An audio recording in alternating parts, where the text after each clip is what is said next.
వైఎస్ఆర్సీపీ అధ్యక్షులు మాజీ ముఖ్యమంత్రి జగన్మోహన్ రెడ్డి ఆదేశాల మేరకు పెద్దాపురం నియోజకవర్గ ఇన్ఛార్జ్ దౌలూరి దొరబాబు ఆధ్వర్యంలో కాకినాడ జిల్లా పెద్దాపురం నియోజకవర్గంలో నకిలీ మద్యానికి వ్యతిరేకంగా వైసీపీ నాయకులు, కార్యకర్తలు మరియు స్థానిక ప్రజలతో కలిసి నిరసన ర్యాలీని చేపట్టారు. ఈ యొక్క ర్యాలీ సామలకోట పార్టీ కార్యాలయం వద్ద నుండి పెద్దాపురం ఎక్సైజ్ అండ్ ప్రొహిబిషన్ కార్యాలయం వరకు నిర్వహించారు. అనంతరం ఎక్సైజ్ సిఐ అర్జున్కు వినతిపత్రాన్ని అందజేశారు. ఈ సందర్భంగా దొరబాబు మాట్లాడుతూ కూటమి ప్రభుత్వం రాష్ట్ర వ్యాప్తంగా నకిలీ మద్యాన్ని ఒక కుటీర పరిశ్రమలా తయారు చేసి ప్రజల ప్రాణాలని హరిస్తున్నటువంటి పరిస్థితుల్లో ప్రభుత్వ విధానాలకు వ్యతిరేకంగా ఈ ర్యాలీని నిర్వహించినట్లు తెలిపారు. వైసీపీ ప్రభుత్వ హయాంలో వైన్ షాపులు సమయానికి మూసివేయడం జరిగేదని, ఎక్కడ బెల్ట్ షాపులకు ఆస్కారం లేకుండా ఉండేదని, ఇప్పుడు 24 గంటలు షాపుల్లో మద్యం విక్రయించడమే కాకుండా ప్రతి చోట బెల్ట్ షాపులు నిర్వహించడం జరుగుతుందని అన్నారు. ఈ కార్యక్రమంలో వైసీపీ నాయకులు, కార్యకర్తలు, సర్పంచులు, కౌన్సిలర్లు, ఎంపీటీసీలు, పార్టీ కార్యకర్తలు మరియు ప్రజలు పాల్గొన్నారు.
తీసే కింద ఇచ్చి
కొంచెం అనుకోండి, ఇంకా అనుకోండి, ఇంకా అనుకోండి.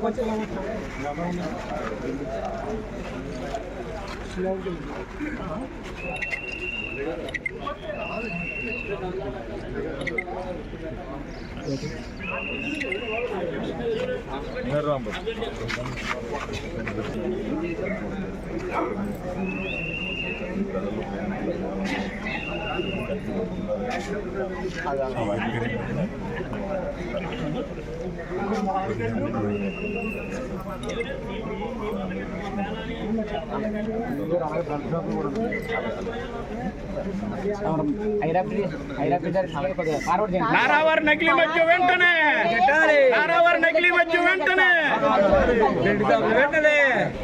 యూరియా ఇప్పుడు మద్యంలో కలిసి చనిపోవట్లేదండి జనాలు. మేము ఈ ప్రభుత్వాన్ని కోసుకుంటున్నాం. జరిగితే అన్ని కరెక్ట్గా జరపాలి.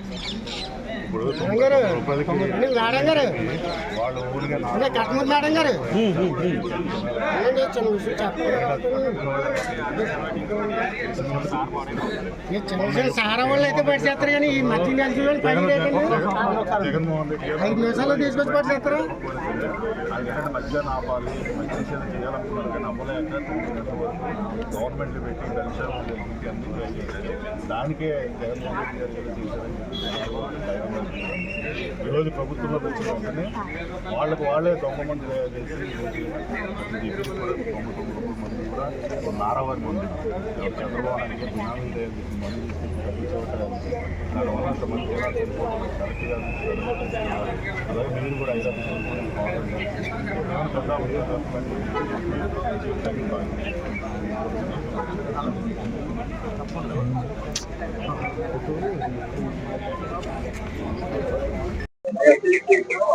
ఈ కూటమి ప్రభుత్వం అధికారంలోకి వచ్చిన తర్వాత మద్యాన్ని కంట్రోల్ చేయలేక నారావారి కల్తీ మందు కుటీర పరిశ్రమల రాష్ట్రంలో ప్రతి ప్రాంతంలో తయారు చేసి ఈరోజు ప్రతి మద్యం షాపులో కూడా ఈరోజు కల్తీ మందు అమ్మడం జరుగుతుంది. దాన్ని తాగి ఈరోజు అనేక మంది ప్రాణాలు కోల్పోయారు. అనేక మంది ఈరోజు వాళ్ళ యొక్క ఆరోగ్యానికి చాలా నష్టం జరుగుతూ ఉంది. దీన్ని ప్రజలు దృష్టిలో పెట్టాలని, అలాగే ఎక్సైజ్ శాఖ వారికి ఈరోజు మెమోరాండం ఇచ్చి దాన్ని అరికట్టాలని, ఈరోజు నారావారి కల్తీ మద్యం రాష్ట్రమంతా అరికట్టాలని ఈరోజు వైఎస్ఆర్సీపీ పార్టీ పిలుపు మేరకు ఈరోజు పెద్దాపురం నియోజకవర్గంలో వైఎస్ఆర్సీపీ పార్టీ నాయకులు, కార్యకర్తలు, సానుభూతి పరులతో ఈరోజు ధర్నా చేయడం జరిగింది. ప్రజలందరూ కూడా గమనిస్తా ఉన్నారు. జగన్మోహన్ రెడ్డి గారి ప్రభుత్వంలో ఎటువంటి మద్యానికి సంబంధించిన స్కామ్ జరగకపోయినా సరే స్కామ్ జరిగిందని చెప్పి ప్రజల్లో ఒక భయాందోళన సృష్టించి ఈరోజు తప్పుడు కేసులు పెట్టుకున్నటువంటి ప్రభుత్వం ఈరోజు అధికారంలోకి వచ్చిన తర్వాత వారి యొక్క మందు వారే తయారు చేసి, కల్తీ మందును తయారు చేసి ఇటుపక్క ప్రభుత్వ ఖజానానికి తూట్లు పరచడమే కాకుండా ఇటుపక్క ప్రజల వాళ్ళ యొక్క నష్టానికి గురి చేస్తున్న ప్రభుత్వం వెంటనే దానికి సమాధానం చెప్పాలని డిమాండ్ చేస్తూ, అలాగే ప్రజలు జగన్మోహన్ రెడ్డి గారి పరిపాలన గమనించారు. అలాగే ఇప్పుడున్న కూటమి ప్రభుత్వం పరిపాలన గమనిస్తా ఉన్నారు. ప్రజలందరూ కూడా వచ్చే ఎన్నికల్లో ఈ కూటమి ప్రభుత్వానికి తగిన బుద్ధి చెప్పి మరలా జగన్మోహన్ రెడ్డి గారిని మరలా ముఖ్యమంత్రి చేయడానికి ఈరోజు సిద్ధంగా ఉన్నారు. మరలా సుపరిపాలన జగన్మోహన్ రెడ్డి గారి వల్లనే సాధ్యమవుతుంది. ఈరోజు ప్రజలందరూ కూడా ఉన్నారని తెలియజేసుకుంటూ మా సెలవు తీసుకుంటా ఉన్నాం. జై జగన్. వైన్ షాపులు అన్ని టైం టు టైం క్లోజ్ చేసేవారు. ఈ కూటమి ప్రభుత్వం వచ్చాక వైన్ షాపులు అడ్డుపొద్దు లేకుండా టైం లిమిట్ లేకుండా చేస్తున్నారు. అదే జగన్మోహన్ రెడ్డి గారి టైంలో రేషన్ ఇంటింటికి వచ్చి పంపిణీ చేసేవారు. అదే మద్యపానం కూడా ఇంటింటికి అందేలా చేస్తున్నారు. మళ్ళీ ఫస్ట్ నుంచి రేషన్ ఇంటింటికి పంపిణీ చేసేవారు. ఈ కూటమి ప్రభుత్వం వచ్చాక ఇంటింటికి మద్యపానం అందేలాగా చేస్తున్నారు. జగన్మోహన్ రెడ్డి గారు ప్రజల ఆరోగ్యం కాపాడదామని హాస్పిటల్ కడుతుంటే ఈ కూటమి ప్రభుత్వం మద్యపానం, బెల్ట్ షాపులు, వైన్ షాపులు ఎక్కువ చేస్తున్నారు. ఇది అంతా ప్రజలందరూ గమనించాలని మనస్ఫూర్తిగా కోరుకుంటున్నాం.